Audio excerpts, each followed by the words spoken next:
Salutations everyone, and welcome to this, the 11th episode of the Otakukato Anime Club on Log Horizon.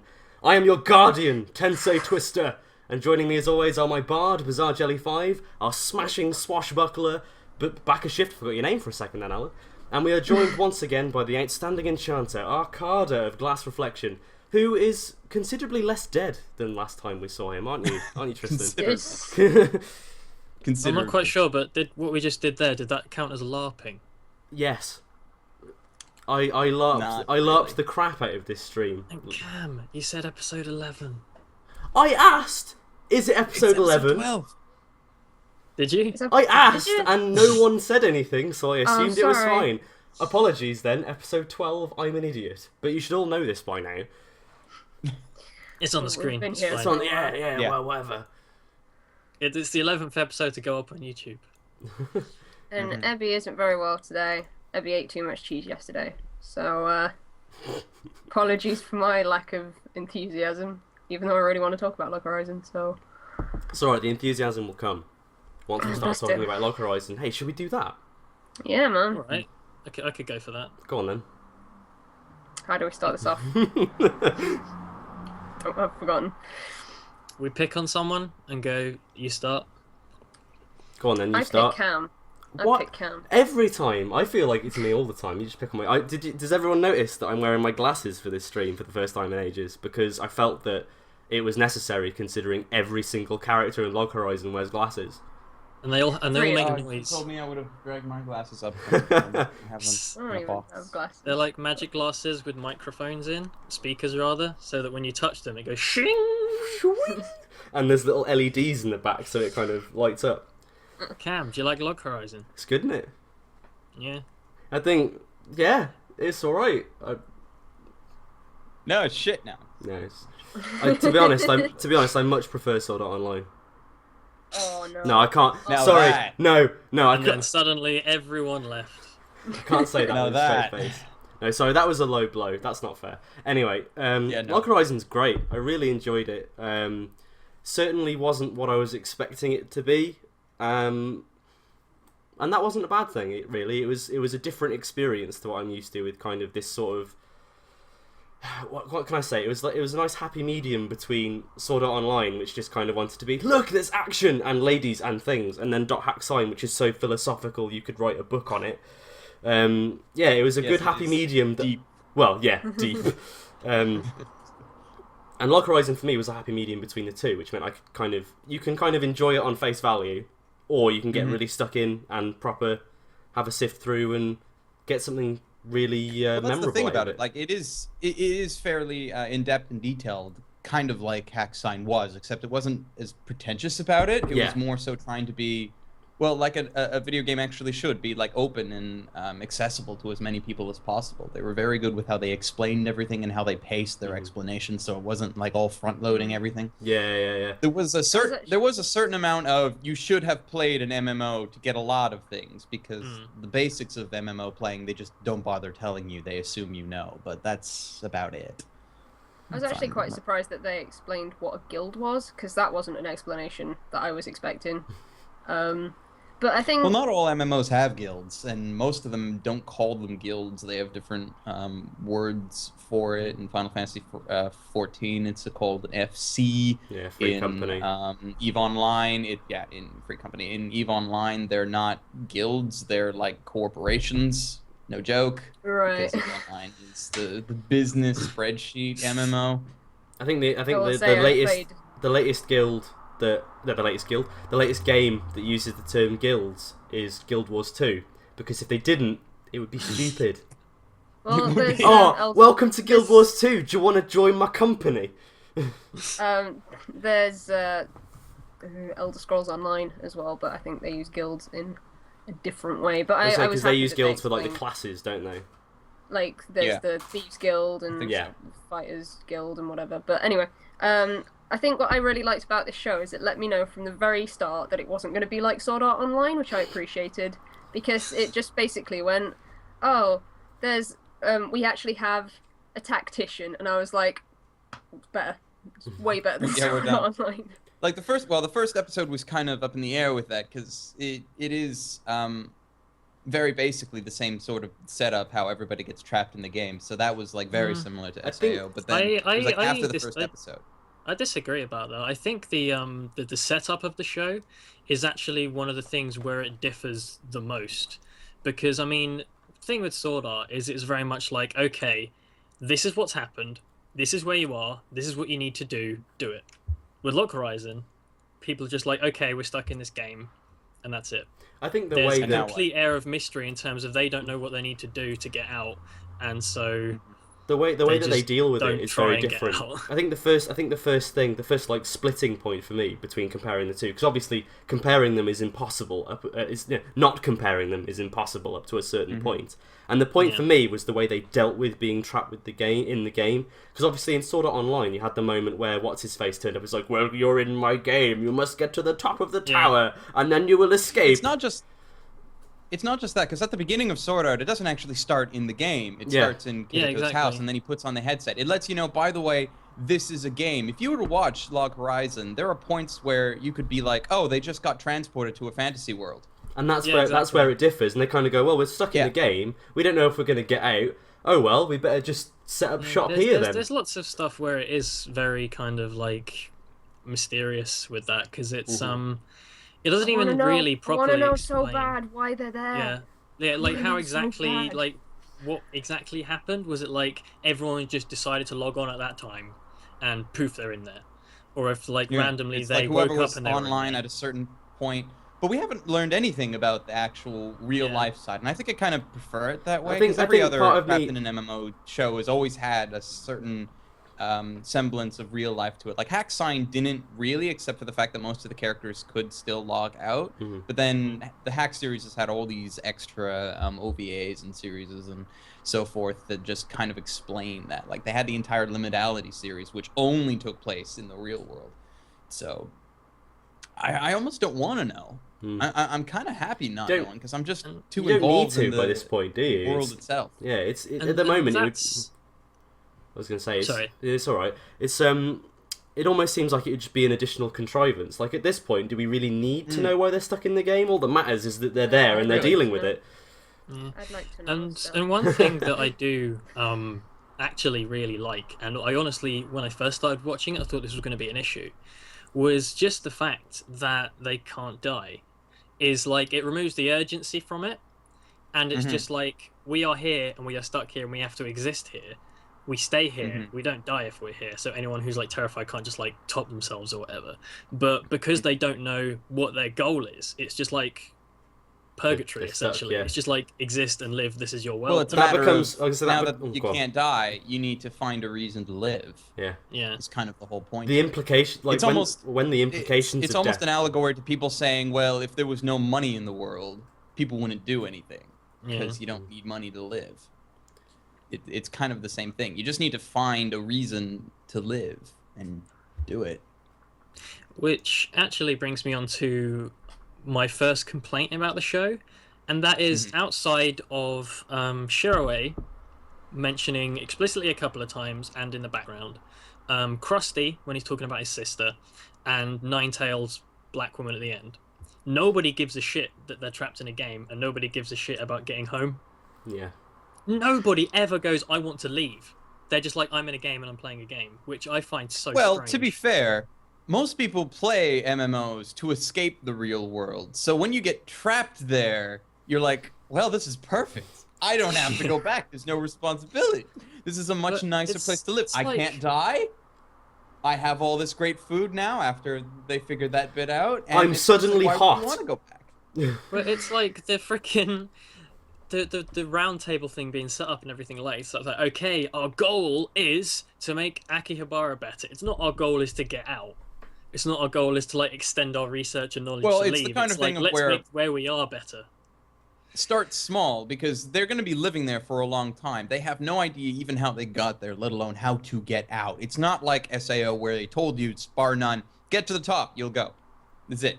Just get to the end and you can be free. It's like they have no idea what to do. They don't even know how they got there, so they could never find a way out. So why not try to make their current lives better? You don't know how much time passes between the apocalypse and them and kind of everything starting to kick off as well, because it shows when they have that first encounter with the PK group, and they kind of talk about, well, these guys have been standing around doing nothing for ages, and that's why they've kind of gone a bit, oh, I'm just going to kill people because there's nothing better to do.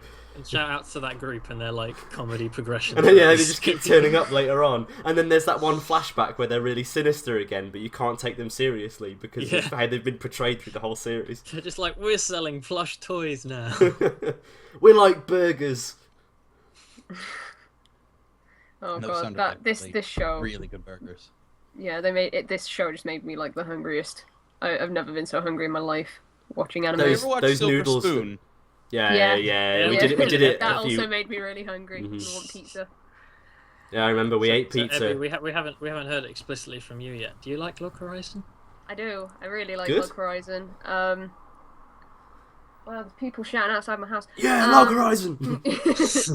I do too. Database. I hate being that sort of person that's like, well, it just sounds a little bit like Sword Art Online, and I don't think I like Sword Art Online, so I don't think. To begin with. I just don't think I wanted to enjoy it because I thought it was going to be like Sword Art Online. But Sword Art Online's alright in places, and this is just alright in all the places. Sword Art had its moments. Log Horizon was one 25-episode long moment.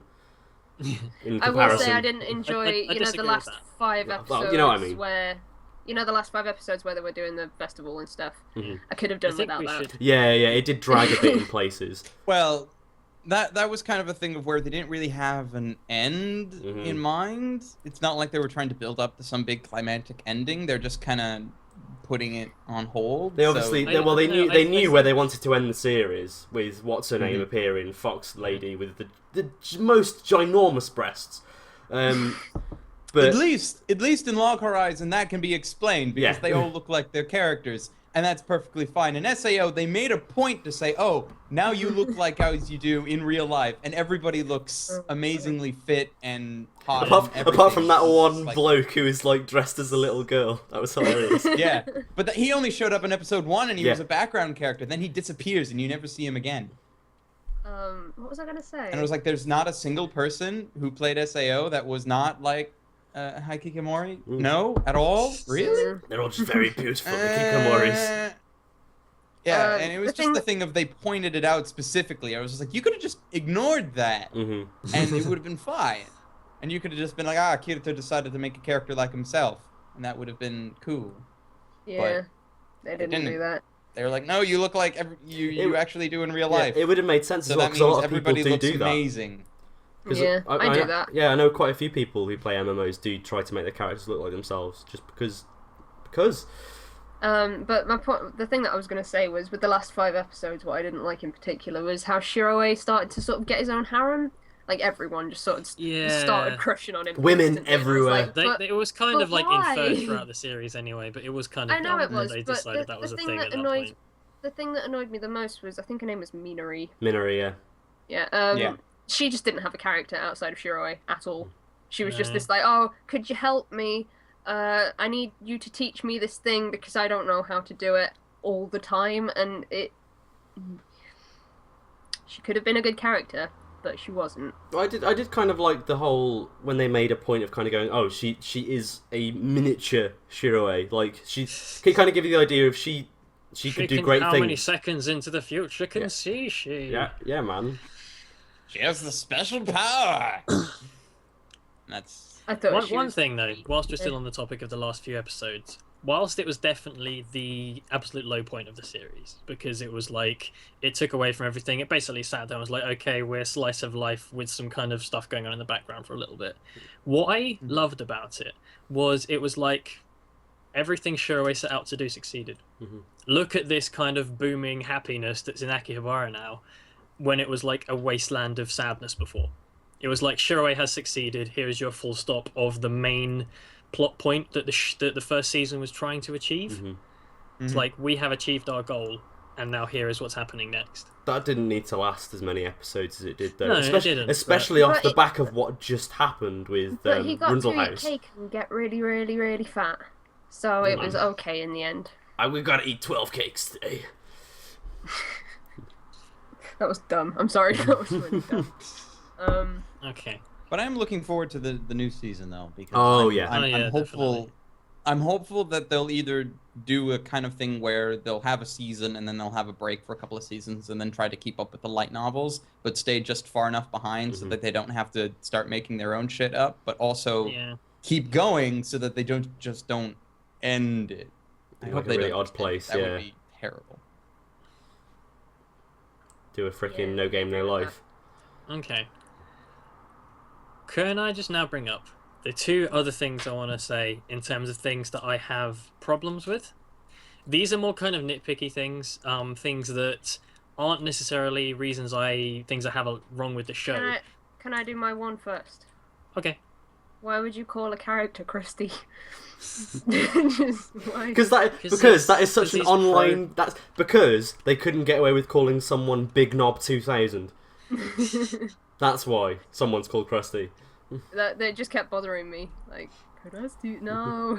Crusty. Call yourself anything else. Just not that. Okay, that's my complaint. Let's go. Okay, so the two problems I have aren't to do with the story, anything, the characters, anything like that. It's to do with the game itself and how I have a problem with the fact that it's meant to be a game.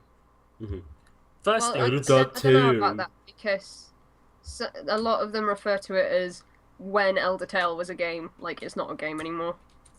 It's their reality now. So that's the thing. But carry on. First things first is the people of the land. Fuck off with the AI.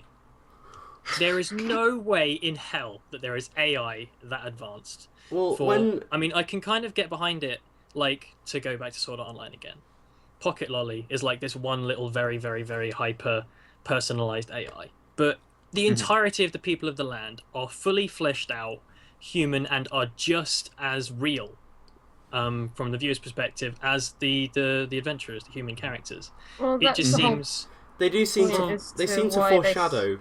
When Shiroe meets the mage guy, tells him about all like the world class magic and stuff. He does kind of give the impression it's not him. It's later on when they start talking about the history of the world, and they go. It seems to give the impression that it is its own. It's like a real living, breathing place. Maybe exists in another dimension or something. And then the first world fraction happened, and then the Beastmen appeared. Then the second world fraction happened, and then the adventurers appeared. And the adventurers appeared at the same time as the Elder Tale beta, which was 20 years ago. Just to give some perspective, that's twice the age of World of Warcraft, which is insane. But yeah, so it gives the idea, and they talk about the whole, you've got the spirit and you've got the physical, and they're disconnected, and that's why adventurers can't die, because their mind is somewhere else, blah, blah, blah. They try to kind of make sense of it, and it really gives the impression that this is a real place. And the game just interacts with that real place. But then, but bearing your point in mind, Alan, when you put that on the flip side, how did no one notice this when they were playing the game, that these were real people? I think that's the thing. It's like, if we are going to go and say, theoretically, this isn't actually a game, this is actually a real place with real intelligence existing there, that's the only way I can really get my head around it, because otherwise, that is unprogrammable. Even though this is, 8 years after the flashbacks we saw of people in front of their very 21st century looking computers. And any form of science fiction I've seen that had AI in it, it's a big deal, and it's only like one thing. And just programming thousands upon thousands of individuals, no overlap across anyone, is impossible. So it kind of has to be something else. What I would almost say is that it's more like they're trying to employ Haruhi logic, wherein this world did exist, but they acted like you would expect from a game. But then when the cataclysm happened, it changed the past somewhat, so that the new world always existed, when really it didn't. It's just, it changed the past. It had always existed because of that, but didn't exist. It's weird Haruhi logic. There's always the theory that the world of Elder Tale is the future of our world, because you see all those kind of yeah, that's true. You don't really see it later on. It's in the earlier episodes. It's like a post-apocalyptic Japan, essentially. But that doesn't explain shots of the cars and stuff. It doesn't explain how the world has shrunk to half its size, though. and why everyone has UIs. Well, yeah. So does that mean that there would be like American servers and British? Well, servers? they said that there were people all over the world. It was just that because since the apocalypse, people couldn't travel between the servers or anything, so everyone was stuck in their own countries. Okay. But this is the next thing that I have an issue with is very much in a similar vein of plausibility with it being a game, and that is basically the entire plot point that progressed onwards after it was like you can make food by doing it like in real life, which basically means that essentially, in completely mundane, flattened out terms, in this game you can do anything at all. You just can. It's basically you can do anything you could potentially do in real life, plus anything else because there's magic. Which but you have to. The thing is that there's a dissonance with that and the whole game logic thing where you have to have the relevant skill, otherwise it fails. Yeah. So then you've got that thing of, well, you can do it, but you can't do it unless you've got this thing that the game dictated. You know that purple stuff that they make when they do cooking? That's like my cooking. That's Elsie's cooking. Well, it's just I think again, you have to suspend your disbelief a little bit. I know, but I think my only problem with it is it does such an amazingly good job of making itself feel like a game with the combat, with the classes, with how well they explain different battle techniques and guilds, and how everything works. As much as the setting of the world feels more like they just got transported to a fantasy setting. It really does feel like a game when it comes to being an actual adventurer. Unlike something like SAO, where the combat and everything is just, you just happen to know how to use this sword and you fight like you're in an actual fantasy setting. There's no like game aspects to it at all. Which is the only reason why this is a problem to me, because it's like when it makes itself so clear out to be a game in some aspects, and then in other aspects, it's like this can't be a game at all. It's just kind of I find it hard getting my head into the right place. It seems like I think the biggest disconnect for me is actually Runderu Housecold, because he's an NPC that becomes an adventurer, and I'm just like, okay, well, at what does point that mean he's real now? I know, but it's like, ignoring the fact that it actually happened, there was at some point when he was traveling with everybody as an adventurer without actually being an adventurer. So does that mean the NPCs have the ability to take up the classes as everybody else? He even knew what level he was. He knew the lingo. He knew how to talk like he was an adventurer. Where did he learn to do any of that? How did he learn the skills to become the sorcerer? There's something that he says NPC? when he appears at the cathedral. He says something, but he gets cut off by what's her name, the bard girl, Miss Isuzu. Yeah, Miss Isuzu. But he says you have no idea who he's referring to because he puts his hand up in the air and he goes, "I'm back. I'm at the cathedral. This is just like," he says, "I'm just like," and then cuts off. So is he referring to someone like Shiroe, or is he referring to someone like saying, I'm just like an adventurer? Or is he referring to someone else where this has happened in the past? And maybe that's why he knows what to do. Are we actually getting into Log Horizon theory? Yeah, man. Is this happening? Wow. It's only because I spent the majority of the series thinking about it.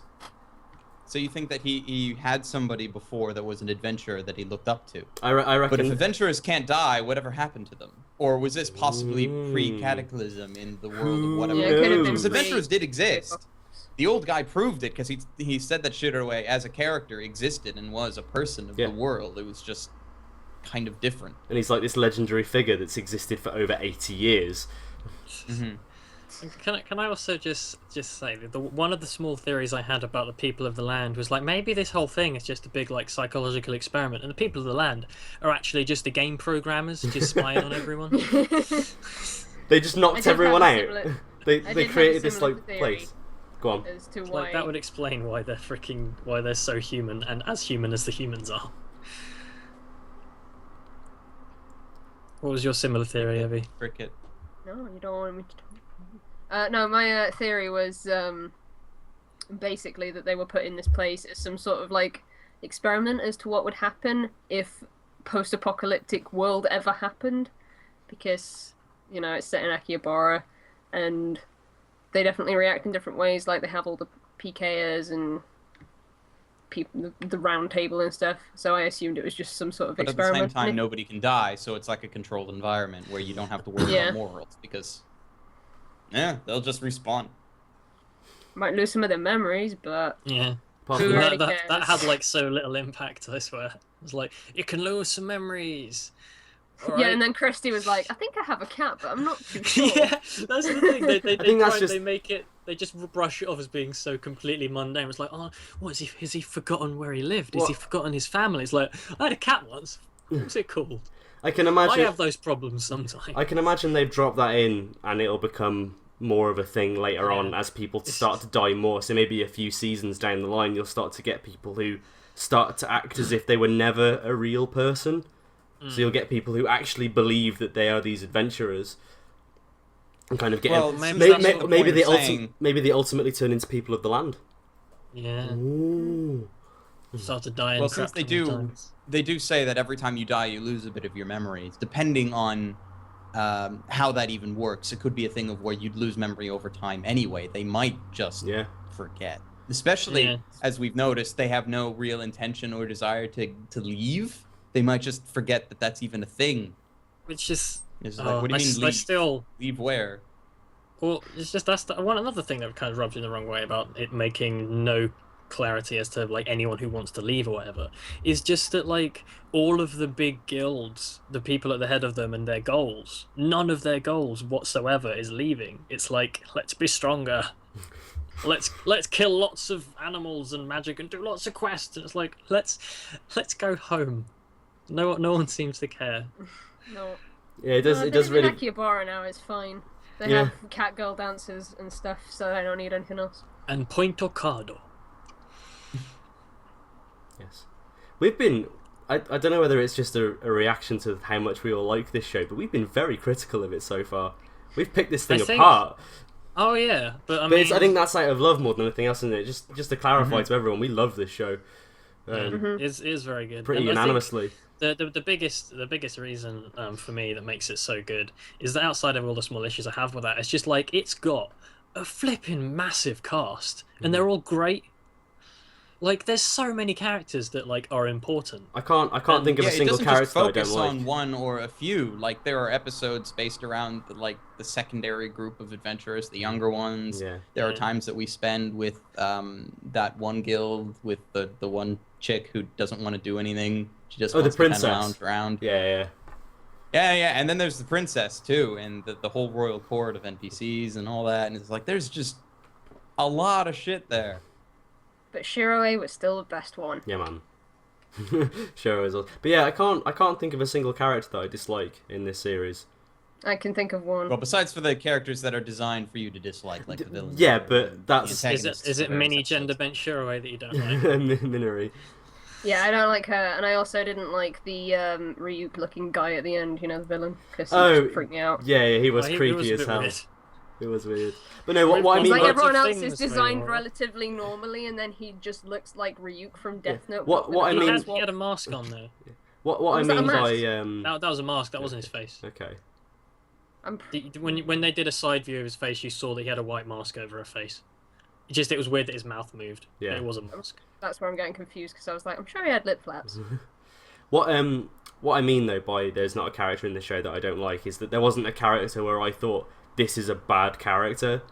So, like, the villains and, like, people who fill that role, if they're well written, I will like them, and, if they're written to be disliked, I will dislike them, but I will like them because I dislike them. Mm-hmm.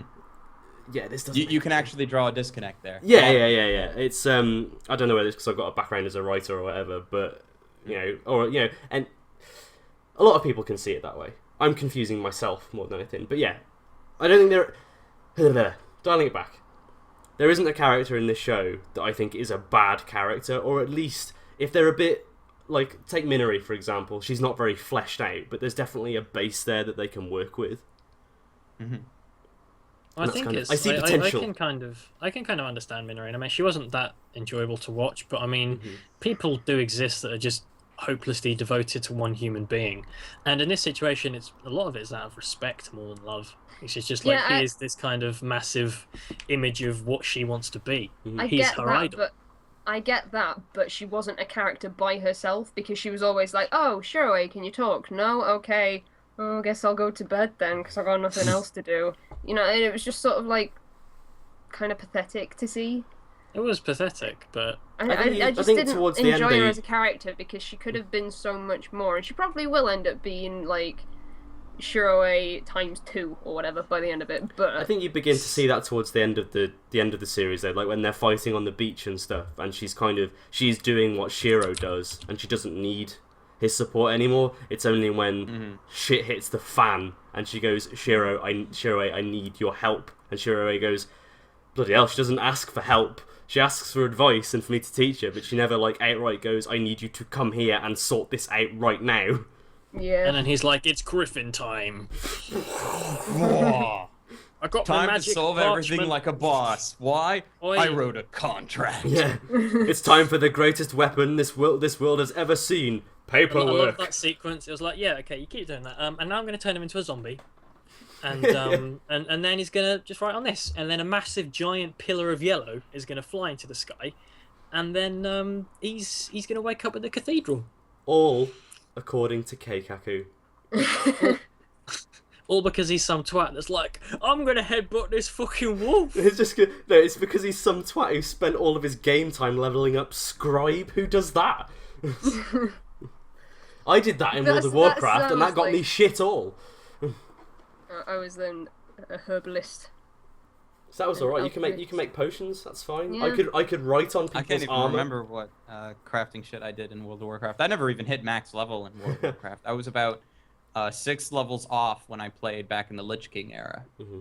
Oh, that was so I don't know how far I would be away from max cap now because I don't know how many times they've raised it in the expansion since then. It's like level 4002 or something ridiculous like that. I haven't played World of Warcraft in years, but yeah, I think neither have I. I enjoyed it, but I never really got into it. I think the new expansion that's in beta at the moment's raised the level cap to 100. Finally.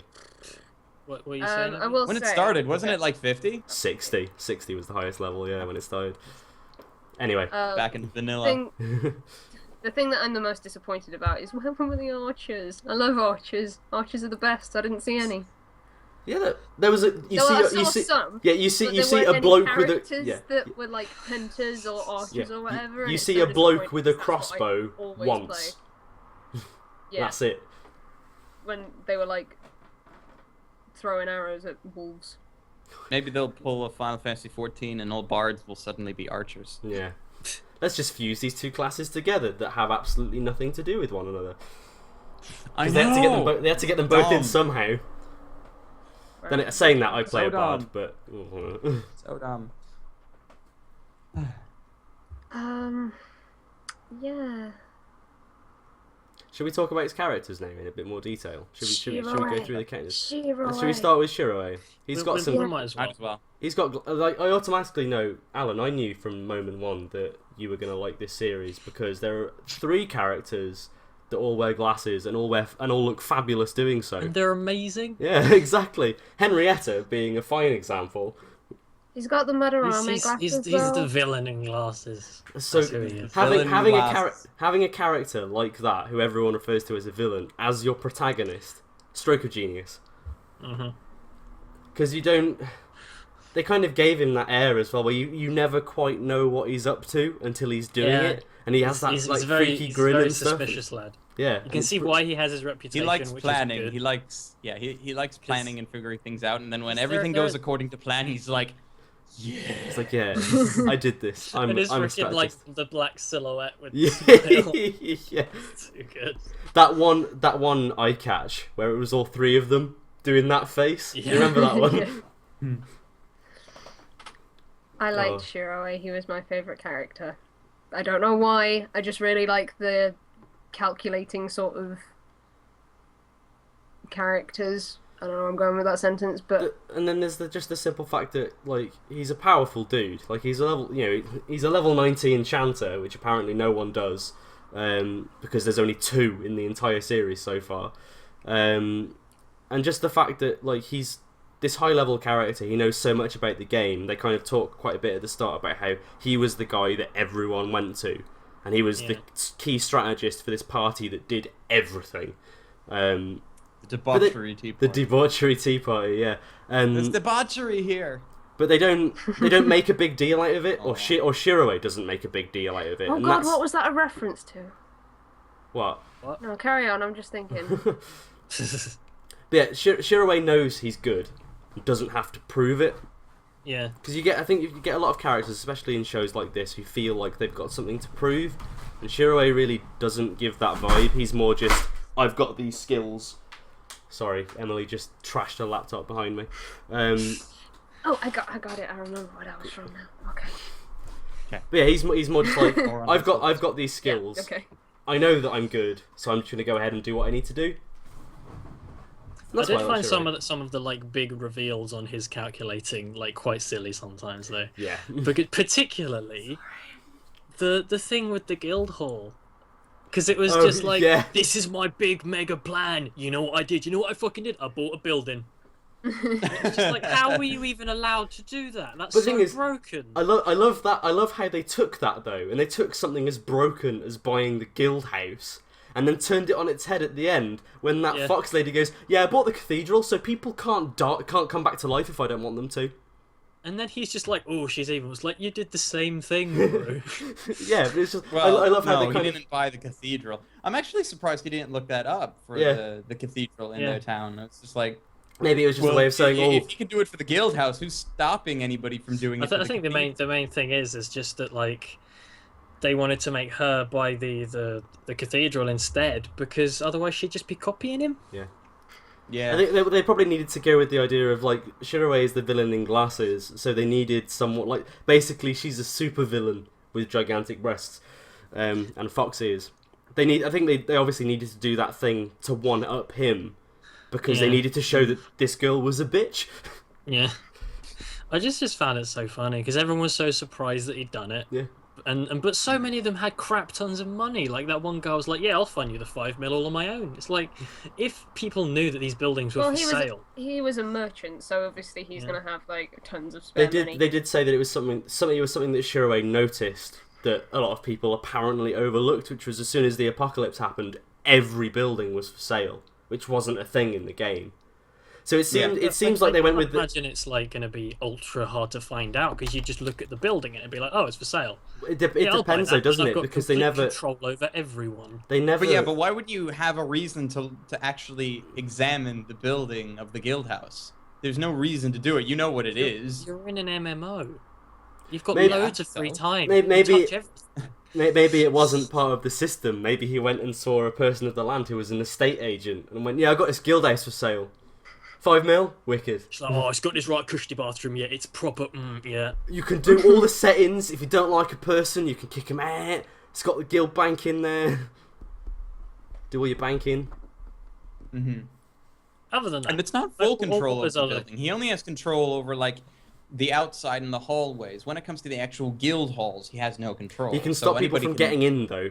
So if they need to access their guild bank in the main city, they're a bit screwed. Yeah. But yeah, the implications of it are still pretty heavy. But yeah, he's not in total control. He's just in a lot of control. Mm-hmm. Shiroe was great. He was good. I really liked him. He was a nice different spin on a protagonist, which I enjoyed. So next, probably the character that we're going to talk about is Akatsuki. Akatsuki. Oh, she was adorable. I didn't like how she didn't really do much towards the end, apart from be a point of comic relief. No. Towards the end, she had the single best line in the entire show. Can I kick this pervert in the face?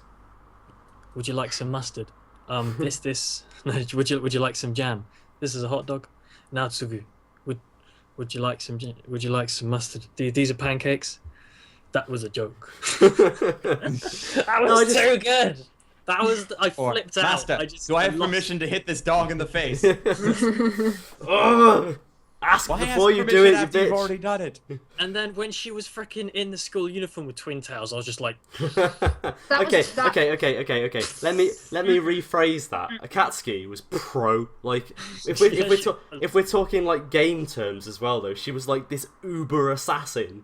She was like, she leveled up Tracker. No one does that, but now that she's done it, she's basically just this ultra assassin that no one can stop. Yeah.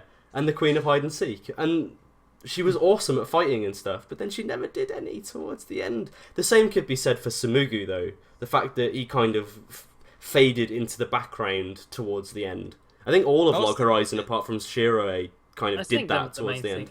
They all just ended up being, okay, we're just Shiroe's buddies now. Yeah. Like, very few people other than Crusty, to be honest, of the like original people of the table actually like did anything independently for the rest of the show. It kind of made me sad though, because the first few episodes I really fell in love with them. We can figure that all the merchant and the engineers just went off and did their own thing in the merchant and engineering thing that we didn't really need to see or care about. The guy at the head of the other combat guild, I forgot he was even a part of the show until he showed up at like at the festival at the end. I was like, oh yeah, it's that guy with red hair and the cool spiky armor. Oh yeah, the guy that left because he thought, oh, this is a waste of my time, and then that was the Silver Sword guy. Yeah, and you feel, oh my god, that guy was so stupid because he walked away.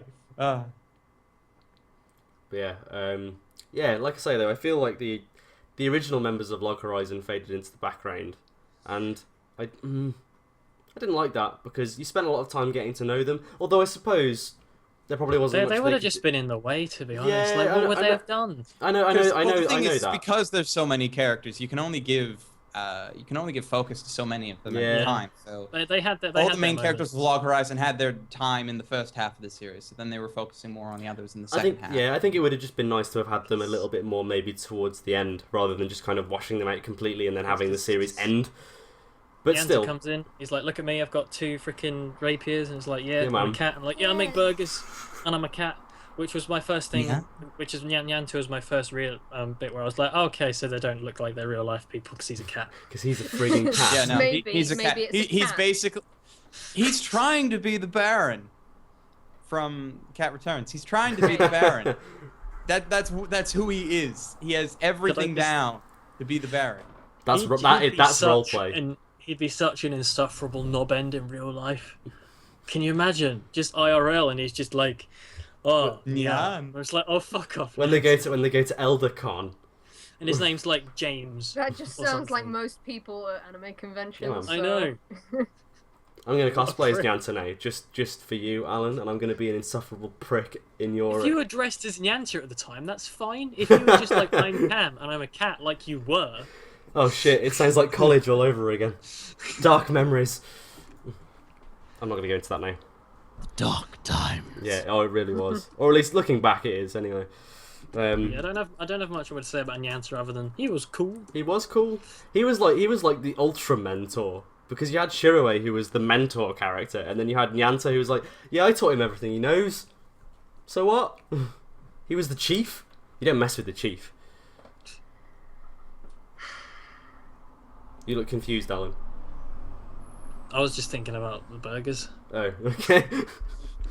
Making you hungry. Man, let's go back to the last episode for a minute. When Shiroe got that like basket of noodles with the egg on top.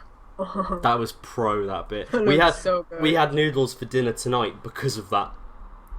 Literally had to go to Tesco to buy everything we needed for it, and then come back and make noodles because of that. I'm so jealous. It looks so I still good. haven't eaten yet. I need to figure that out later.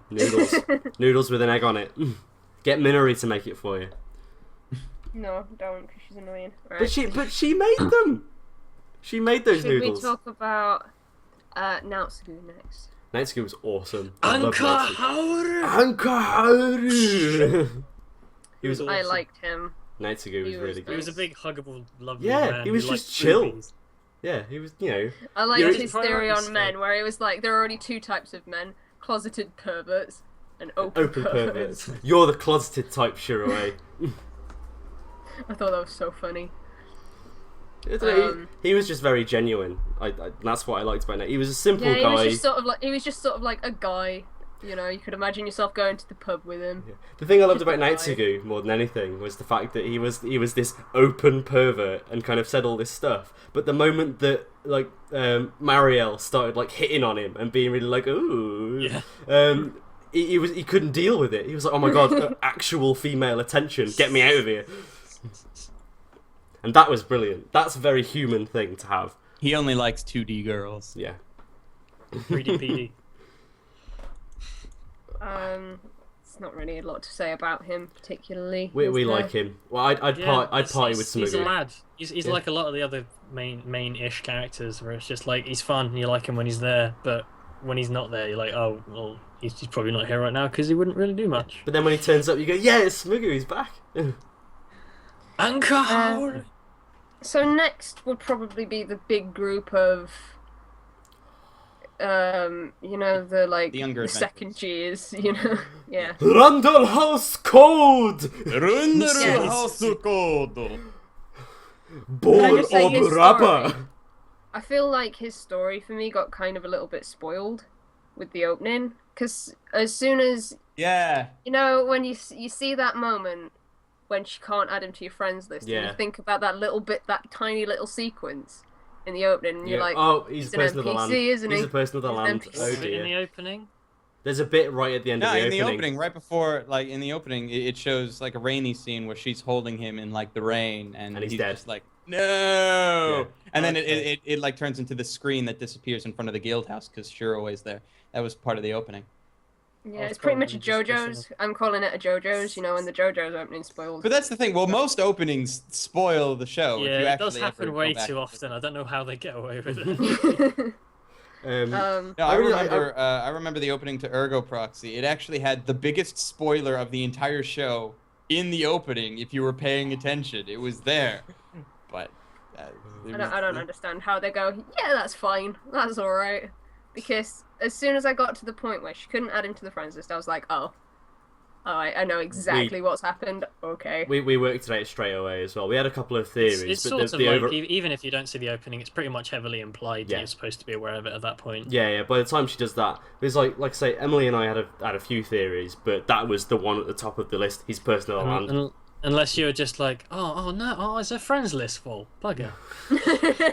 No, I bet there were some people who were just like, but why? It must be this reason that's logical. No, it's just because Rundle House is so popular that you can't have any more friends. I've got enough friends as it is. I'm level 20. I've been through a lot.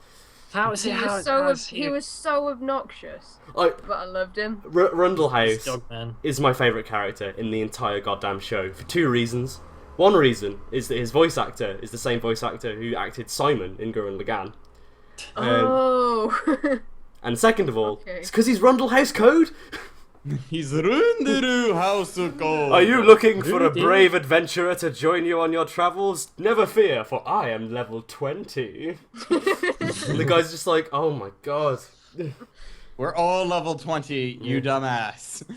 It's like one of those people who you'd be like ashamed to be about in public with. You'd be like, oh my god, shut up. They wouldn't. I'm not with him.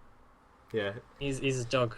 He's a dog. He's a doggy. And then there's Miss Izuzu, who I thought was an NPC when she was in that dress at that party, because she looks completely fucking different. Yeah, she does. It's because who the hell are you? It's because she put that dress on, and for some reason her freckles disappeared. And her hair was just like. And she I had no forehead. idea until he came along and went, oh, Miss Izuzu. Because I just thought they were just inviting some random person to join Log Horizon as like a joke, and I was like, what's going on? I don't understand. Yeah. So I loved Rundle House. He was absolute genius. And just the bit I've forgotten his name unfortunately, but Minori's brother. Just the bit where they're like shouting, samurai guy. Yeah, when they're just shouting at each other and they can't get along, and then they both decide that to be able to beat the dungeon, they just need to get fired up, and suddenly they're best friends.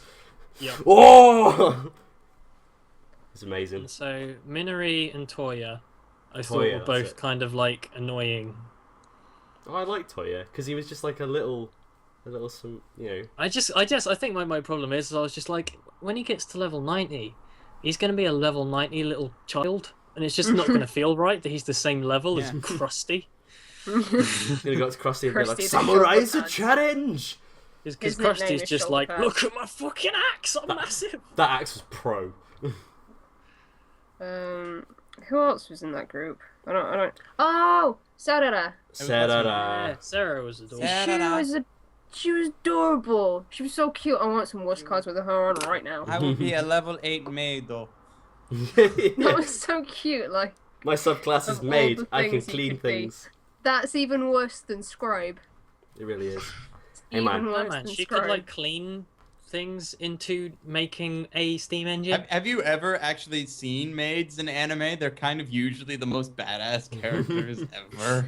It's actually So I just think she what's picked her well. face from Black Lagoon, Roberta. that's what happens when she gets the level 90 maid. She turns into Roberta. She just turns into Roberta, pulls I out was gonna- Uzis and starts gunning down all the goblins with rock noses. I was gonna almost spoil something from this season, but I can't say it. No, go on. Okay. No. There's a Say it, badass missing maid out the from a spoiler. sequel series that aired this season, Cam. Oh, okay. I like how you're saying my name specifically. Yeah, because I know Oh, you've definitely so seen it's- it. Yeah, So yeah. So it's from that show, the one that I'm not watching. That Tristan might be watching. the one show. No, I'm probably maybe not. Does it have a badass maid I have in a it? list of shows that I haven't watched since like episode 2, and I'm waiting until they're done, and then I'm gonna watch it all in one go. How is the name of the show a spoiler in this situation, though? And the fact that it's got a maid in it. Because it spoils who. Because it's a badass maid who you might not know is a badass maid. By saying that, I've probably You already spoiled it. yeah. But whatever. Let's just move on. I'm sorry. I just wanted to talk about that show because that show was really good. But we're not talking about that show. So, who else is there? Another day, perhaps. Let's just completely derail the live stream. Yes, sorry. This is what I do, and I'm not very well. Can we That go is my from small to big and talk about Crusty? Crusty. Oh yep. man, that guy is huge. Let's He just was such a badass. Yeah, It was man. just unbelievable. There was no controlling that creature's testosterone. Except when he decides to do it himself, when he's like trying to sex up the princess. He's just like, Yeah. oh yeah. That bit Yeah. though, where they walk in, let's say walk in, it was outside, but when they see him like having a bath in the water, and he's just like, Yeah. he's this big, and it's just Yeah. like, he's tiny. He's It's like, just you know, so funny how different he looks when he's in his suit or whatever. it's for the absolutely parties. fantastic. His armor is just incredibly huge, comically huge. But man, like when he killed that ogre thing, and he was just like running up its arm, and just like that Yeah, was and like the only action scene in the show, the only one. And he was totally loving it. He's just like, yeah, Well, I the love only killing action scene that people. wasn't like slowed down by Shiroe going, they're about to do this, and this is why, and Always and boiled then down to and now it's my thorns, and my thorns are gonna pop. Kind of like that. That's kinda gonna be how Minori evolves. She's like, look, I learned the thorn ability. Yeah. 1,000 points per pop. I honestly didn't think that Crusty was going to be that much of an important character, and I hate his name still. Just FYI. But I was really surprised when. It sounds good when you say it in katakana though, because Crusty sounds shit, but Kurosty sounds awesome. So he's gonna be crap. It He's still gonna be crap sounds in the bad. dub. It still It's sounds gonna be crap. Crusty. Just Hey, be glad Crusty. it wasn't spelled with a K, all right? And he wasn't actually a clown. Yeah, I was surprised that he actually had some sort of importance in the story in regards to the princess and stuff. I thought that was really nice because I thought it'd just be like a side character that appeared once and you'd hear about him occasionally, but that'd be it. But Makes he was me a lot wonder- more than that. That makes me wonder if the other guy, the guy with the red hair and the black armor, will get some more kind of he exposure probably will. in the second season, along with the silver sword guy as well, who walked off during the Because round he met table up meeting. with the leader of the guy with the claw hand that they messed up. And Yeah, it's like, the monk guy. So there's all sorts of crazy stuff that looks like it's going to be coming up in I the can't second get back in season. my guild hall, bro. Can I be in yours? They're Should not- have locked me out. Yeah, they locked me out because I walked off in a strop. I don't have He any money. He never even got to the part where he was like, "Oh shit, he's gonna blackmail me if I don't join this round table of." He didn't even get to that part. If anything, he probably got Barely out. even listen. Yeah, he's just like, no, this doesn't interest me at all. I just want to kill stuff. Bye. I'm a combat guild. I I don't associate with. Diplomacy? What is that? One other thing about Crusty is anyone out there watching Log Horizon, just be aware that it is not a good pickup line to say you remind me of my sister. Yeah. I thought, She will oh my not god, react are we like gonna that. are we gonna get romance between an NPC and an actual person? That's so interesting. Oh wait, No. As I Okay. said, down to my theory, she's a game developer. She's Zoe Quinn. Can we're not going there. Can we We're not not do going this? Can we not do this? Can we not No. open the Gamer Gate on our No. Anime Club, please? No.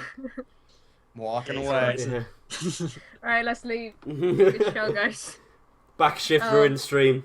Nacho Horizon. But I thought it was going to be this like interesting thing where those two might develop a relationship until he said, "Oh, you sort of remind me of my sister, I think." And then I was like, "Oh, maybe not." That's all chances blown. I don't forever. want it to go that And way she now. seemed to flipping love that. She was all about She that, was like, wasn't she? Oh, she was like, oh, like that. It's alright because they're not actually related. It just still a bit weird. I must say, I did quite like the princess character. She was cool. She was alright. Yeah, and She just was, in the she fact was that a bit of a knob at times, but it's the fact that she kind of got mixed up in everything, and then by like the end of the series, she went, "I didn't really want to do this. It just sort of happened.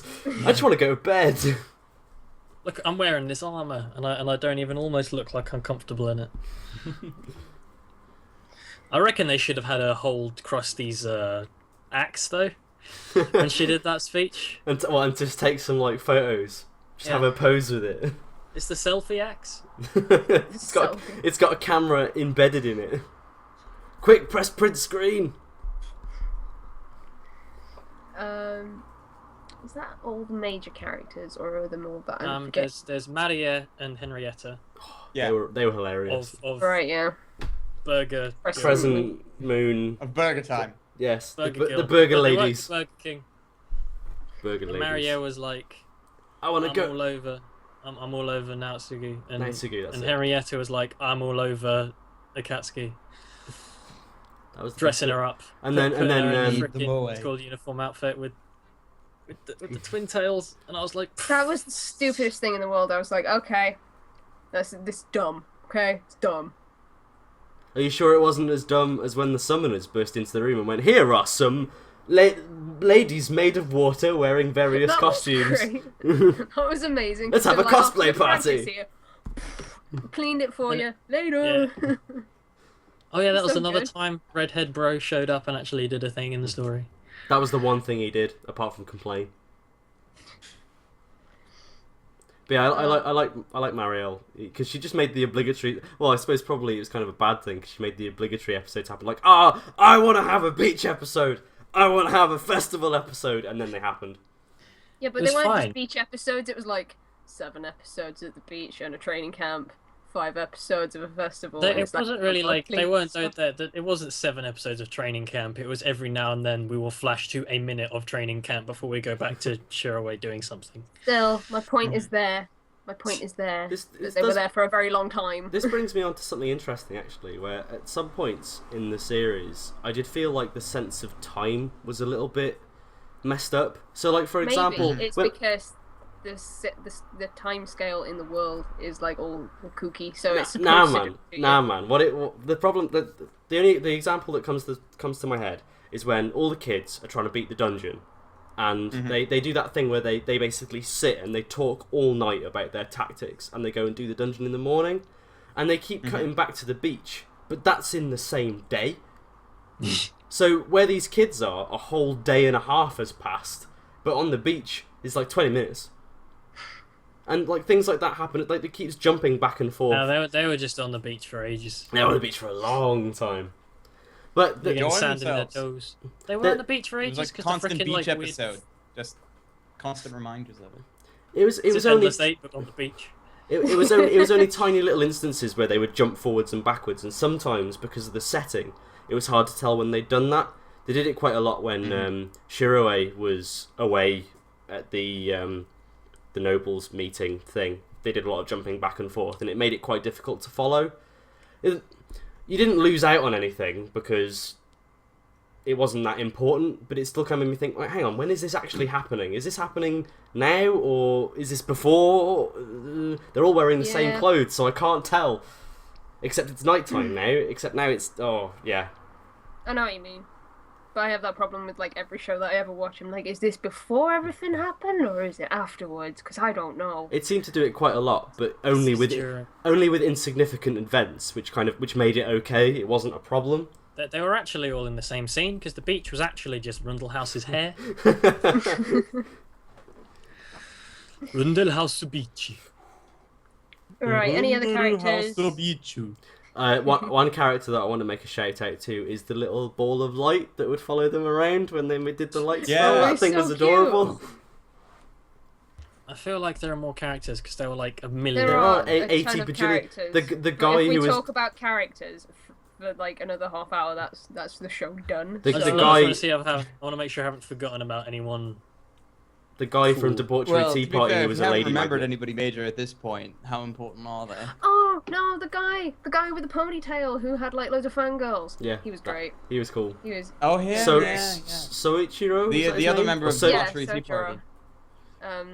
And he was voiced by the guy who voiced Keima in. Yay! Well, God only knows Hiroshima. So shout outs. Yeah, man. He was funny. Just the fact that he was completely oblivious as well. You can't see the ending. Oh. What about that king dude? the leader of the place, the ice palace place. Yeah, the granddad of the princess, right? Because he seemed to just be strung along by his like dickhead friends who were sat at the table, going, "Oh, the magic knights aren't coming. Let's get them to do it." That bit where the one merchant like slammed his fist down on the table and like destroyed the table. I was like, "Don't mess with him." He's strong, man. I may be an engineer, but I'm also a level 90 table flipper. That's his subclass. He's breaking table flipper. That bit in like the penultimate episode where Shiroe did the epic table flip when he was like, I hate people who don't know what they're doing. And all the pins. Oh, you'd have to clean those up. Imagine if you walk around there barefoot afterwards and it's just like, ugh. That's when Serara comes into the room. It's like, this is my chance to shine. I mean, that is actually a good reason why they don't want to leave. Is because if you're inside the game as opposed to in your room near your computer, you never have the chance of treading on the angry side of a plug barefoot. Yeah. Which is quite easily the worst pain ever. Not happy. Let's move on because I do not want to talk about that anymore. Okay. So music. Oh, I love the soundtrack. Love it. No, it was really good. I was actually really depressed that when I did the review, the soundtrack wasn't out yet. So I wasn't. It's always annoying when you do that. Is it out now? That's the problem of doing reviews. I don't know. It should be out now. Yeah, it is. I was listening to it before the stream. Because I almost, like, when we talk about music, I almost never have anything to say about the soundtrack apart from, it was good, I liked it. Because I can never remember any of it, but there's one specific track that they use when they're, like, fighting and stuff that had... The soundtrack to Log Horizon reminds me a lot of Fairy Tail, because it kind of has that kind of sort of Celtic twang to it. But there were a lot of gamey bits. Well, it was done by the same guy. There we go then. But there were those moments, like particularly during like the battle music, where you had kind of like the kind of 8-bit. I say 8-bit, it wasn't 8-bit, but kind of like the gamey kind of computer noise mixed in, and I really appreciated that. But because I've always been a fan of that sort of music, so like the kind of chiptuney stuff. So I think for the most part, though, it was very good at kind of like sounding very appealing to the fantasy aspects more than the science aspects. It really brought the world to life. Yeah. And other than that, I don't really have much to say about the OST. Other than the opening and the ending. Database. Shout outs to the ending. The database. Shout outs to database not really giving a sense of what the show is like at all. They're in a database. It's perfect. Like the opening is absolutely fan-bloody-tastic, but you're going to go database, go to the database, and now here's 20 minutes of them talking. Politics, yeah. At least the talking wasn't as bad as Hack Sign, where it literally was 20 minutes of talking. Yeah. The opening is just a minute and a half of like what Anchor Howl would sound like if it was music. I'd have watched Anchor Howl the anime. That would have been great. Anchor Howl the animation. That would be pro. So, if anyone's planning to go to plug.dj after party tonight, please do not play that song 4 billion times, because it's good. It's not that good. I'm going to play it. I may have listened to it 20 times today as part of watching the show, but I don't care. I'm going to put it on database. And I like the ending. I want to just shout out to, because the first bit is just brilliant, and I just don't even know how the rest of it goes. It's like sweater. It's someone singing about a new sweater that they got from Japan. Sweater. And they're like, right, next episode. All I'm gonna say is when it comes to the ending, all the character designers and stuff basically went, yeah, everyone's gonna love Akatsuki, so let's just have her for the entire ending. That's because she's pro. She is pro. She's got like more hair than anything else ever. And I think one of the problems with like endings of good series like this is like the ending is never good enough to actually make you watch it in lieu of going to the next episode. Yeah, it was one of those endings that you would watch once and then just skip. Its best bit was the first bit, which is why it's so memorable. Because I do appreciate it. I do appreciate not being one of those really unfitting endings, you know, where something like really sad happens and then like Future Fish comes on. It's like. I love really unfitting endings, just because they just remove me from whatever was going on, in the silliest of ways. And I also don't like the endings that fit so well, like the ending to Black Lagoon, because there were times because how they did it in Black Lagoon, they always played like the first 10 or 15 seconds of the ending at the very end of the show, so you knew it was the end. And then, like, halfway through the series, they used the song in the middle of the episode. And I was like, no, it is not over yet. And the song just ends, and you're like, oh. Hannah, they're doing that every episode. Oh, man. Yeah. But I didn't think it was, like, super unfitting, but nothing seriously sad happened, I suppose. Apart from the thing with Randy. Yeah, apart from when Rudy died. Effectively. Shiroe was just like, I am actually God now. I wrote this piece of paper, I made it means you're not allowed to do that. It says I'm God. I can stop people from dying. I don't get how he was just like, oh, if I use the right paper with the right ink, I can save every person of the land as long as I write these contracts out. That's another thing. Like, what happens if someone dies IRL? Because that hasn't happened. Is there an IRL? Yeah. That's the problem. I don't know. It's like that's assuming it's SAO and there's a real body that's just in a coma. You have to remember, Alan. They're living in the database. This is actually more comparable to Dog Days than it is to Sword Art Online. Right? We are not talking about Dog Days of all things. Or it's Angel Beats. They're all dead.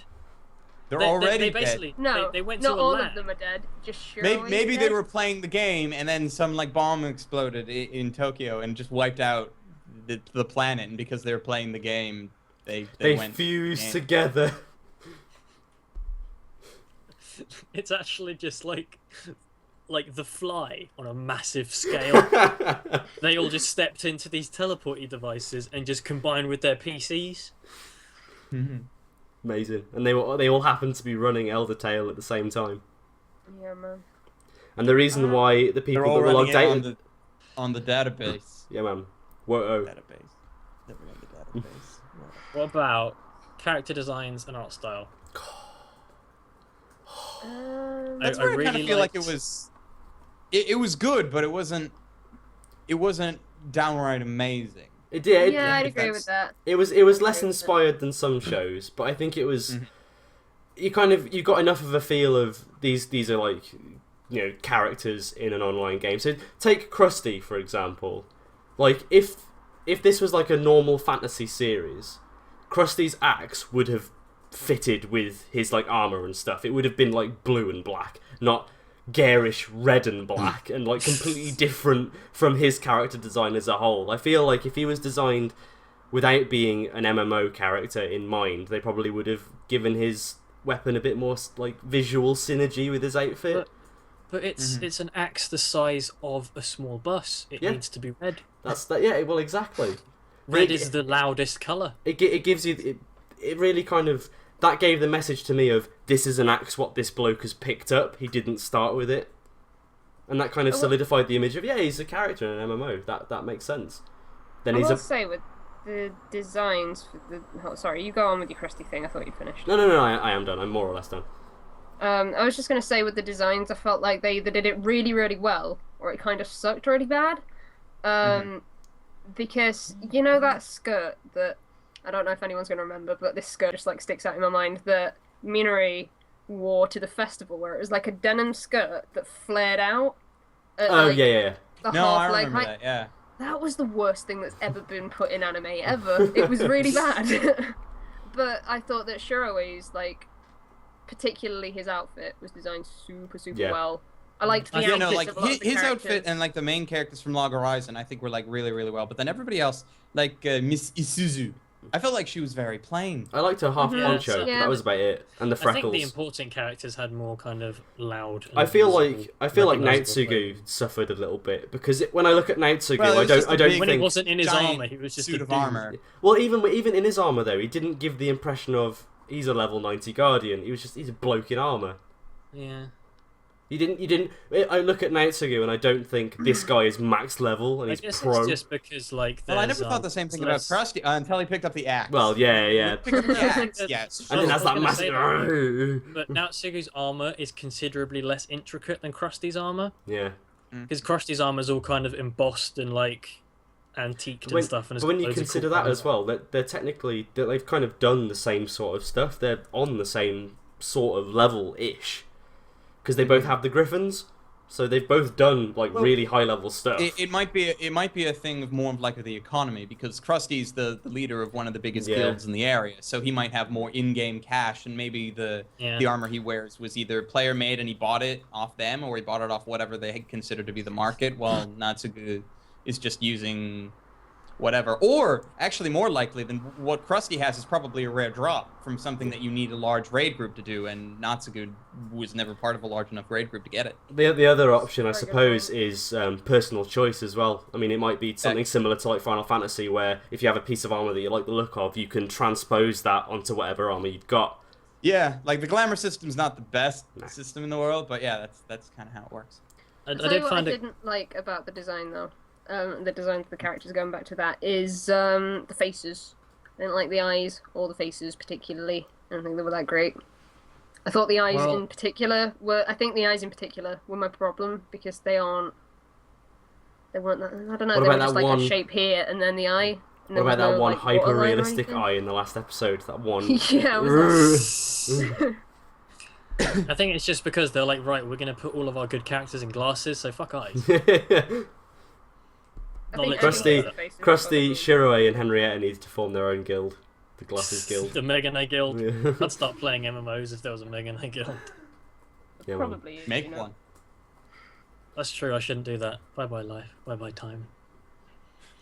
One thing though, I love how that Shiroe, most MMOs are really bad when it comes to glasses. Like even in FF14, there's only one good pair of glasses, and you have to have a maxed out level crafter to even consider making one, and you can't trade it or sell it to anybody. You have to be the level yourself in order to get the Odyssey's glasses. It's really annoying. Well, I guess if I want to start playing that game, I know what I have to choose then, innit? The one what makes the glasses. Yep. Yeah, when Shiroe's not wearing his big white cape cloak thing, I love how he just doesn't look badass anymore. Yeah. He just has like that orange turtleneck that looks like it's made out of wool. Is it orange? It's like it's like a brown black, orange. Yeah. With like kind of this turtleneck, browny, leathery. And then there's that one episode towards the end where he's just in a hoodie. He's just in a blue hoodie. He's just like, he's just waltzing around, because that's what everyone was just like. It's cash time. Yeah, we're at the festival. Casual Friday. Yeah, it's casual, but he's fucking wearing a kimono, and a stupid denim skirt that looks stupid. How old do you think Nyanta is IRL? 48. Because. Well, it depends. If their voices are indicative of how they actually are, I would say he's older. He's one of those kind of players for MMO that have been around a long time but are still since the beta. Do you remember when he was dancing with Sarah and how close he was with Sarah? And she's like 12, and imagine if he was like 50. We don't know that she's 12 though, because we don't know if she's like 25 or something. Maybe he's a 12-year-old girl, and she's it could also be that maybe she's actually like 18 or 21, because females in Japanese culture can sound really young if they want to. It's true. Like the voice actress is probably in her 20s. Maybe. So what you're saying is Sarah is actually going to end up being older than Nyanta? Yep. That'd be amazing. That would be such a plot twist. I don't understand why they don't just go, so, how old are you in the real world? And Nyanta turns around and goes, I'm 12! Yeah. Because I would be really curious about... No, he'd be like, in cat years? Or... He'd stay in character no matter what. Yeah. And that's why he's one of the best talking cats in anime, but he wasn't voiced by Norio Wakamoto, so he doesn't quite cut mustard. He should have been. He should have been voiced by Norio Wakamoto, and somebody should have been voiced by Mamoru Miyano. Yeah, I just. I'm actually surprised Mamoru Miyano didn't make an appearance. Considering he's in everything at the Right? moment. Oh, Well, he's been in everything for a while. Yeah. So. Just in more major roles recently. Maybe he's going to be a friend of Ninetales. Oh, that'd be amazing. If he's in season 2, I'd just be like, oh, best anime, okay. best anime. But then again, Mamoru Miyano usually plays those characters that are very much the ones that are either the main character, or if it is a supporting character, it's one of those ones that you just instantly like. You just hear him talk, or I like this guy. Or just people that are so larger than life, you can't not notice them. Case in point, Tsukiyama from Tokyo Ghoul. Yeah. It would be the kind of thing of where if Mamoru Miyano did play a character in season 2, they would be a fairly major character for that season. It was friggin' Saburo in Nobunaga Concerto, just so we know. So he's been in literally like everything this season. Anyway, especially he's been in that. This would be slightly on topic if he was in this show. Can we talk about Mamo some more? I don't know. No. It's my favourite voice No. actor. One thing I do want to say, you know the chick in Shiroe's memory that Yes. was in Debauchery Tea Party? It looked Did awesome. anyone else? Yeah. Did anyone else think she was the Ninetales person when you first see her? No. At the end. No. Emily I just thought that was like possible. They look. I think it's because they look similar because they kind of They got the did black look hair similar, and a and it similar was just style. basically like because of how vague, and how it was like several episodes before that she was the thing. I wonder if like part of me wonders if she will turn up later on, or if that's she has to. But they made the point. Well, Shiroe said like she wasn't logged in when the apocalypse happened. So if she does turn up, that's going to be a big deal because that means you didn't have to be logged into the game. All I can say is it's just because of how writing works, she has to show up because you wouldn't foreshadow something like that for it not to be a plot point. Unless it's just a major thing in Shiroe's past. It'd be one thing if you only mentioned her like near the beginning when they were talking about Debauchery Tea Party to begin with. But she keeps getting brought up, so she has to show up at some point. Even if it is like we get out of the game and then they get married, she has to be. What I actually think they might pull in her case is Shiroe thinks she wasn't logged in because he has her on her friends list and she hasn't shown up as online. But what it could be is that she had a second character in a different region or a different area, and that's where she was logged in when the apocalypse happened. It may also very well be that something happened, like maybe the reason why she was logged out is because something quite catastrophic happened in their relationship that's all going to be linked into Shiroe's memories and why he is the way he is. Maybe. So maybe she's just relevant in the past for Shiroe's development and not as her own character, because that's happened before. Who knows? We'll see. Hopefully in season 2. But I think that brings us talked about everything, right? Yeah, The majority, so. Yeah, I think we've kind of. Who's watching season 2? Alan. Pretty much everyone. Okay. That was a dumb question because it was just like, oh, everyone's really enjoyed the show. Anyone not gonna watch the sequel to it? Oh, okay. I'm probably not gonna watch it week to week. I'm gonna do like what I normally do, and I just wait. I might watch the first couple episodes, but then I'll wait until it's done, because I know that it'll end up becoming one of those things where I'll finish watching an episode and be like, no, I don't want to wait a week. So I'll just wait until the whole thing's done, and I can just marathon it. I think I might wait until the whole thing's done and watch it, just because when I think I might have mentioned this earlier, but when I watched it the first time, I feel like I got so much less out of it. When I marathoned it for this, I was watching it, I was going, I don't remember that in the slightest. I must have been asleep during this entire episode.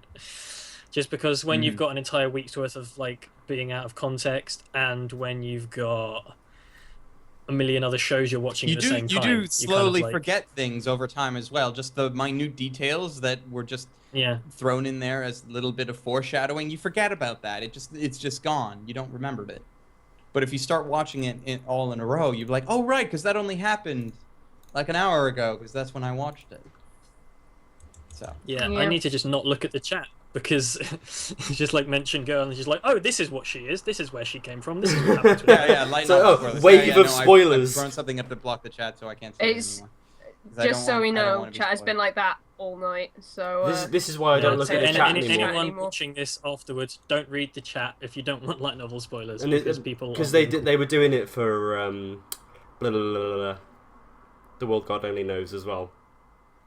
I think we need to make this a rule because if you've read the manga or you've read the light novels or whatever, please don't disclose that stuff in the chat because we're just talking about the anime, and people like us might not know that yet, and we want to carry on and enjoy it, and there are other people who may very well be in a similar situation to us. So, like, I understand that it's really cool and you want to talk about it, but at the same time, you have to consider other people as well and where they're at in the story. Sometimes spoilers. I'm not the kind of person who, like, someone discloses something about the future of a series, I'm like, oh my god, there's a massive spoiler. You're a shitbag. Because sometimes someone will tell me something. Stop doing an impression of me. You're a jerk. Sometimes someone will tell me something about a series that gets me really hyped about it, and I go, "Oh man, that's awesome! I'm gonna go back and watch it." But when it's something incredibly important and like pivotal to the plot line, use your common sense. I remember when we went to Chinese. We went to Chinese, and then someone just casually came out with a Gurren Lagann spoiler, and I was like, "Oh, okay." And it was a big spoiler. Yeah, just so casually as well, dropped the biggest spoiler. That spoiler. It was that spoiler. Was it that spoiler? Yeah. Yep. You know the one. And it was just so nonchalant as well. It was just like, oh, have you seen the bit where X happened? Nope. Anyway, let's move on to final thoughts for this. Just bear with me 1 second, because I'm dropping. A lot of frames are dropping at the moment. The stream seems to be in pretty bad quality. Just bear with me a moment. Stream status okay. Don't worry about it. We're dropping a lot of frames, that's all. I'm only on Skype now, so I'm not sure what's going on. It might be my computer being a knob. What are you doing? No one seems to be mentioning. Okay, well we'll just carry on. I think we're just a roll with it. We are dropping frames, but it seems to be getting better now anyway. So anyway, Alan, do you want to give your final thoughts on Log Horizon? No, but I will anyway, because that's how we do things here. Thanks for being a great co-host. So, obviously from the get-go when this show started airing, it was very much like, this is just Sword Art Online, and we were all very quickly showed that that is not the case, and in many ways it couldn't be more different if it tried, even if though like the core premise is the same.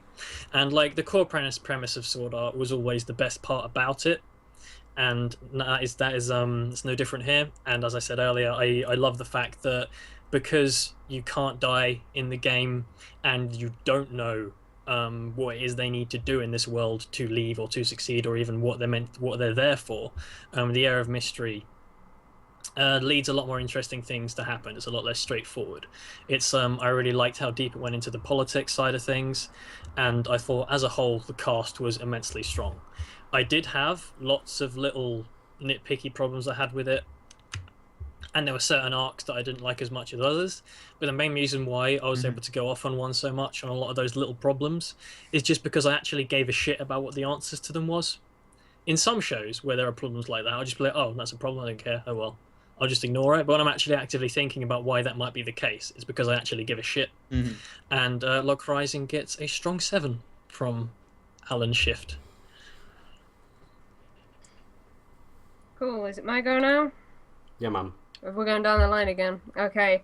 I did not expect Log Horizon to be the way it was, but it sure was that way, and I appreciated it for the fact that it was a very different take on the idea of this video game world that people are trapped in, and I really appreciated that. I thought it was something different and something unexpected.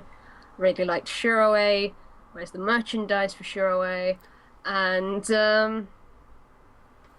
yeah, I don't really know that I can say much more about it. I didn't think that the last episodes were that good. I'm very much looking forward to their fight with the Goblin King, because that was foreshadowed, so that's probably going to happen at some point. But I'm looking forward to it. Looking forward to season 2. I'm going to give it a 7. So yeah, that's my thoughts. I liked it. It was good. Where's my goddamn Shiroe Figma?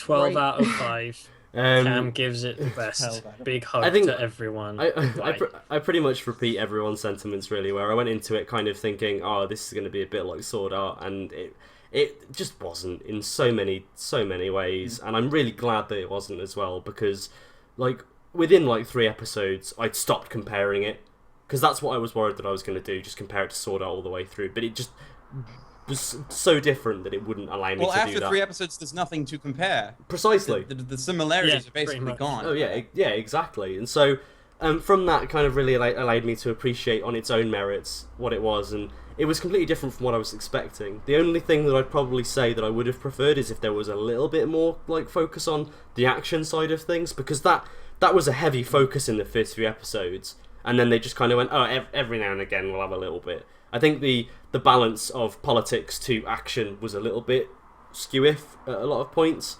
and then, like we all agreed as well, it sort of petered off towards the end before that one what the hell moment at the end. But in saying that, I absolutely loved it. It was fantastic. I love all the characters. The story's great. I can't wait for the second season. I'm going to jump straight in as soon as I can. Solid 8 out of 10. So it's not a special Cam rating. Now Tristan's going to just play his review for us. Just drag it up. Whoop. Well, it's as far as for me, like, trying to ignore a lot of the things I said in my review, because if people want to go see that, that's great. But I think the main reason I really, really liked Log Horizon is because I basically kind of grew up with, well, not like grew up, but like through my high school years when I started getting into anime, I was really into the .hack franchise, but there was always something about it that I didn't like, and most of that was the pretentiousness, and then was just like, oh, we're trying to be deep and all this stuff, and really it wasn't. And then SAO came along, and the first couple episodes of SAO, I was like, finally, this is what I want, and then it just kind of fell off a cliff and died. And Log Horizon came in, and I was just like, okay, let's try this again. And then I really enjoyed myself. I was like, this is it. This is all I wanted out of an MMO-based kind of thing in an anime. That's what I wanted. This is it. 8 out of 10. Boom. So what's that overall out of all of us? Out of 40? 30? That's pretty good. That's pretty good going. 30 out of 40? Nice. 3 out of 4. What did 3 get? That's one of the that's one of the highest. 3 didn't get that much. That's one of the highest ratings we've given out, I think. Potentially. I think it's because we unanimously have like the same opinion on it, pretty much. We all agree that it was good. Yeah, so thank you, first and foremost, to Tristan for coming on. It's been fun. Absolutely. That's odd. Yeah. Thanks for getting us, for the first time, we got over 100 viewers watching it at one point. Yeah. So, congrats, guys. Thanks for that. And we're going to be doing some post-show stuff over on plug.dj, which is plug.dj/otakukato. I do believe the link is in the description if you wish to join us. Should be, because I put it there. And chatting. YouTube's deleted the description before, so... To anyone... we'll be hanging out and chatting this is a random thing that I'll put at the end, but I'm really sorry to anyone who logged into their computers at 2 AM this morning and saw that we were live when we weren't, because YouTube did a big smelly fart and decided, yeah, you're going to scream at 2 AM and delete the description, and yeah, Log Horizon. Apparently YouTube was just as excited as we were for this stream. But yeah, sorry about that. Oh, YouTube. Silly YouTube.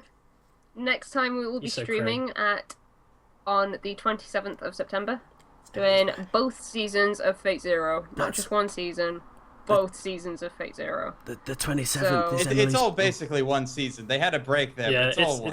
It's one season with a break. If we spoke about the first half, it'd just be like, right, very little more we could say now. The 27th is... I'm just putting it out there. The 27th is Emily's birthday. You should all get her a present. I had to be quiet because she's sitting behind me. What? What was I going to say? Holden's joining us. Holden's going to be there. More importantly... Yeah, Holden's going to be there. And hopefully Holden's going to be there. And I was just saying both seasons for those people who use my anime list. And it is listed as 2 seasons. So, just for those people. Because reasons. So thank you very much for joining us. You're all awesome, as usual. Yeah, I don't know how to end this. Go ahead. End By it. saying goodbye and thank you again, Tristan. And thank you, Tristan. See you all in Plug DJ.